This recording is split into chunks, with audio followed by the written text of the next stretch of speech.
ജീവിതത്തിൽ ചില ചോദ്യങ്ങൾക്ക് ഉത്തരവില്ല.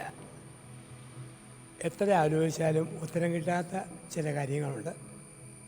അത് ദൈവത്തിലേക്ക് വിട്ടുകൊടുക്കുക എന്നതാണ് ജീവിതത്തിൻ്റെ വിജയം. ഉദാഹരണം, ഏത് അപ്പന് ഏതമ്മയ്ക്ക് മകനായി മകളായി ഞാൻ പിറക്കണമെന്ന് എനിക്ക് തീരുമാനമെടുക്കാൻ അവകാശമില്ല. ഏത് കുടുംബത്തിൽ ജനിക്കണം, ഏത് മാതാപിതാക്കൾക്ക് ജനിക്കണം എനിക്ക് തീരുമാനിക്കാൻ പറ്റുകയില്ല. അത് ദൈവം നിശ്ചയിച്ചിട്ടുണ്ട്, അവിടെ ഞാൻ പിറക്കും. അപ്പോൾ എവിടെ ജനിക്കണം, എന്ന് ജനിക്കണം, എപ്പോൾ ജനിക്കണം, അത് എൻ്റെ കൺട്രോളിലല്ല, അത് ദൈവത്തിൻ്റെ കരങ്ങളിലാണ്. അപ്പം അത് ദൈവത്തിന് നമ്മൾ വിട്ടുകൊടുത്തേ പറ്റും.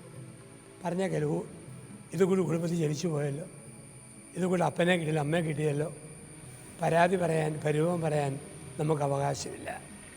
ജനിച്ചിടത്ത് ജീവിക്കുക, വളരുക, അതിനെക്കുറിച്ച് പരാതി പറയാതിരിക്കുക, അതിൽ പൂർണ്ണമായ തൃപ്തി കണ്ടെത്തുക. രണ്ടാമത്, ഞാൻ നാളെ എന്തായി തീരും എന്നതിൽ ചില സഹകരണം എനിക്ക് നടത്താൻ പറ്റും, ചില യത്നങ്ങൾ എനിക്ക് നടത്താൻ പറ്റും, ചില പ്രയത്നങ്ങൾ സമർപ്പിക്കാനും പറ്റും. പക്ഷേ വിധിയുടെ ഒന്നുണ്ട്, അതിലെ ഞാനായിത്തീരും. ഒരിക്കലും ബാല്യകാലത്ത് ഞാൻ ആകണമെന്ന് ആഗ്രഹിച്ചത് പലതും പിന്നീടായിട്ടില്ല. പലപ്പോഴും ആയിത്തീരണ്ട എന്നാഗ്രഹിച്ചത് ആയിത്തീരുന്നവരുണ്ട്. പഠിച്ച ജോലിക്ക് ആനുപാതികമായി പണി കിട്ടാത്തവരുണ്ട്. കിട്ടുന്ന പണി ഒരു സർപ്രൈസാണ്, ഒട്ടും ഓർക്കാത്തത്. എൻ്റെ സഹകരണങ്ങളും എൻ്റെ കഠിന യത്നങ്ങളും ഒക്കെ ഞാൻ ചെയ്യുന്നുണ്ട്. പക്ഷേ ഞാൻ എന്തായി തീരണമെന്ന ഒരു വിധിയുണ്ട്. അവസാനം ഞാനതേ ആയിത്തീരും. എത്ര നോക്കിയാലും എത്ര മാറിയാലും ഞാൻ അവിടെ തന്നെ ആയിത്തീരും, എത്തിച്ചേരും. എല്ലാം ദൈവം വിധിച്ചു എന്നും പറഞ്ഞ് ചുമ്മാ കൈകെട്ടിയിരിക്കല്ലേ, അത് മൗഢ്യമാണ്. എൻ്റെ പറ്റുന്നതൊക്കെ ഞാൻ ചെയ്തുകൊണ്ടിരിക്കണം, പ്രവർത്തിച്ചുകൊണ്ടിരിക്കണം. എങ്കിലും ദൈവം വെച്ച് ഒന്നിൽ ഞാൻ അവസാനം എത്തിച്ചേരും. അല്ലാതെ ഇരുന്ന് കഴിഞ്ഞാൽ ഒരിക്കലും ലോകം വളരുകയില്ല, സമൂഹം വളരുകയില്ല. ഞാൻ ചുമ്മാ ഇരിക്കുന്നു, ദൈവം ബാക്കി നോക്കിക്കോളും, അത് പറയാൻ പറ്റുകയല്ലോ.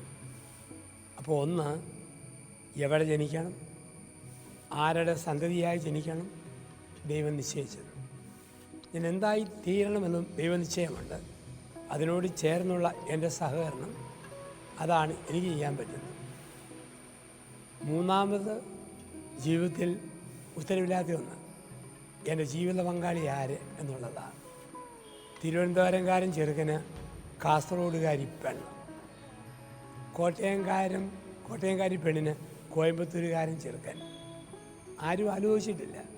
ആലോചന വന്നു, പിന്നെ ബാക്കി ചെയ്തു. നഴ്സറി പഠിച്ചപ്പം, എൽ പി സ്കൂളിൽ, യു പി സ്കൂളിൽ, ഹൈസ്കൂളിൽ പഠിച്ചപ്പോൾ ഇവൻ എൻ്റെ ഭർത്താവാകും, ഇവളെൻ്റെ ഭാര്യയാകുമെന്ന് ആരും ചിന്തിച്ചില്ല. ആകസ്മികമായി കണ്ടുമുട്ടുന്നു, അടുക്കുന്നു. അപ്പം അതിൻ്റെ പുറകിലും ഒരു ദൈവത്തിൻ്റെ പ്ലാനും പദ്ധതിയുമുണ്ട്. അതുകൊണ്ടാണ് പറയുന്നത്, ദൈവം യോജിപ്പിച്ചത് മനുഷ്യൻ വേർപെടുത്തരുത്, ദൈവം യോജിപ്പിച്ചത് മനുഷ്യൻ വേർപെടുത്തരുത്. അപ്പോൾ എനിക്ക് ആരെന്ന് ദൈവം വെച്ച്, ഇന്നാർക്ക് ഇന്നാരെന്ന് ദൈവം മനസ്സിൽ വെച്ചിട്ടുണ്ട്. ആ രീതിയിൽ എത്തിച്ചേരും. ചിലപ്പോൾ ഡൈവോഴ്സും ഒറ്റപ്പെട്ട വിവാഹമോചനമൊക്കെ സംഭവിക്കാം. അത് കാലത്തിൻ്റെ ഗതിവിധികളിൽ സാമൂഹിക സംവിധാനങ്ങളൊക്കെ വരുന്ന ചില സ്വാധീനങ്ങളും ഒക്കെയായിട്ട് സംഭവിച്ചേക്കും.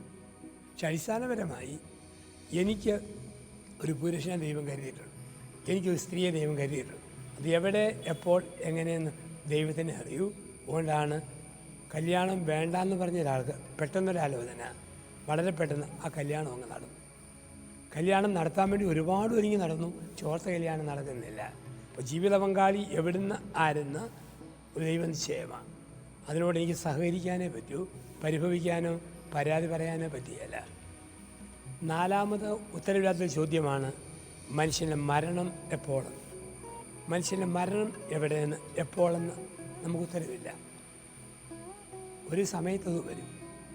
ചിലപ്പോൾ ഉറങ്ങിക്കിടക്കുമ്പോൾ, ചിലപ്പോൾ നടക്കുന്ന വഴിയിൽ, ചിലപ്പം ജോലിക്കിടയിൽ, ചിലപ്പോൾ ഒരു ആശുപത്രിയിൽ കിടന്ന്, എവിടെ വേണമെങ്കിലും മരണം വരാം. ഓരോ നിമിഷവും മരണം നമുക്കൊപ്പം യാത്ര ചെയ്യുന്നുണ്ട്. എപ്പോൾ എവിടെ എന്ന് നമുക്കറിയുന്നില്ലേ ഉള്ളൂ. പക്ഷേ മരണം നമ്മുടെ കൂടെ യാത്ര ചെയ്യുന്ന ഒരു വലിയ സത്യമാണ്. അതുകൊണ്ടാണ് ഓരോ നിമിഷവും മനുഷ്യൻ ജനിക്കുന്നു, ഓരോ നിമിഷവും മനുഷ്യൻ മരിക്കുന്നു. ഉദാഹരണം, ഞാൻ പുറത്തേക്ക് ശ്വാസം വിടുമ്പോൾ അതെൻ്റെ മരണമാണ്, അകത്തേക്ക് ശ്വാസം എടുക്കുമ്പോൾ അതെൻ്റെ ജീവനാണ്. അതുകൊണ്ടാണ് പറയുന്നത്, മരണത്തെ വിളിക്കുന്ന വാക്ക് കാറ്റുപോയി എന്നാണ്. കാറ്റ് പോയിട്ട് തിരിച്ച് കയറ്റാൻ പറ്റുന്നതാണ് മനുഷ്യൻ്റെ ജീവിതത്തിൻ്റെ അത്ഭുതം. അപ്പോൾ ഉത്തരം കിട്ടാത്ത ചോദ്യങ്ങൾക്ക് നടുവിൽ നിരാശരാകാതെ അസ്വസ്ഥരാകാതെ നമ്മൾ ഇരുന്നു കൊടുക്കണം. കാലത്തിന് യവനിക ഉയരുമ്പോൾ, കാലചക്രം ഉരുളുമ്പോൾ ദൈവം ഓരോന്നും വ്യക്തമാക്കി തരും. അപ്പം ജീവിതത്തിൽ ആനന്ദിക്കണമെങ്കിൽ, സംതൃപ്തിയുള്ള മനുഷ്യനായി ജീവിക്കണമെങ്കിൽ ഈ 4 കാര്യങ്ങൾക്ക് നമ്മളെ തന്നെ വിട്ടുകൊടുക്കുക. 4 കാര്യങ്ങൾക്ക്. എവിടെ ജനിച്ചു എന്നതിൽ പരാതി പറയാതിരിക്കുക. ഏത് അപ്പനമ്മമാരെ കിട്ടി പരാതി പറയാതിരിക്കുക. ഞാൻ ആണായി പോയല്ലോ പെണ്ണായി പോയല്ലോ പരാതി പറയാതിരിക്കുക. ജീവിതത്തിൽ ദൈവം ഏത് നിലവാരത്തിലെത്തിക്കുന്നു, ദൈവത്തോട് സഹകരിച്ച് ആ നിലവാരത്തിൽ എത്തിച്ചേരാൻ യത്നിക്കുക. മരണം എപ്പോൾ വന്നാലും അത് ദൈവസമയമെന്ന രീതിയിൽ അതിനെ അക്സെപ്റ്റ് ചെയ്യുക. ജീവിതം, ഒരു ജീവിത പങ്കാളിയെ ദൈവം നമുക്ക് ജീവിതത്തിൽ തരുമ്പോൾ പരാതിയും പരിഭവമില്ലാതെ എനിക്ക് വേണ്ടി ദൈവം കരുതിയവനാണ്, ആ രീതിയിൽ നമ്മൾ സ്വീകരിക്കുക. അങ്ങനെയുള്ള ജീവിതം ആനന്ദകരമാവും. ആ ജീവിതം എന്നും ആനന്ദിക്കുന്ന ഒന്നായി, മനുഷ്യർക്ക് നന്മ ചെയ്യുന്ന ഒന്നായി കടന്നു പോകും. ആ കൃപയിൽ ആയിരിക്കാൻ നമുക്ക് പ്രാർത്ഥിക്കാം.